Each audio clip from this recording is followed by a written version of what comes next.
1,700 ka mga mag-uuma og mananagat sa 51 ka barangay ning syudad ang nakadawat og ayuda gikan ni Presidente Bongbong Marcos nga tag 2,325 nga cash assistance ilawom sa Presidential for Farmers and Fisher Folks Program.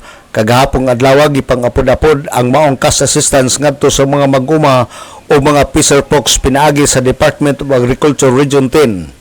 Sa interview sa DXDD News Team ni YC City Agriculturist Paquito Gasal Jr.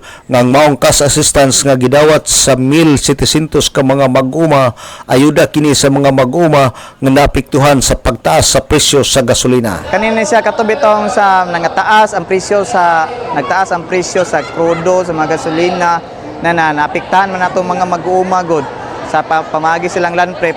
Mo ni siya gikan ni President Bongbong Marcos. Mo ni siya ang paghatag sa kuan mo nang gihatag niya na ayuda na kantidad po ni siya og 2,325 kada farmers.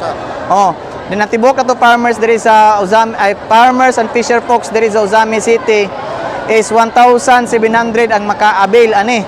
1,701 ang makaabil ani na programaha. So gibalidate na sila sa mga sa TUA, sa Usamis o sa regional office na mao na siya na budgetan. Mao na kanad yung 1,700 makakuha din na sila ang kantidara. Si OIC City Agriculturist Paquito Gasal Jr.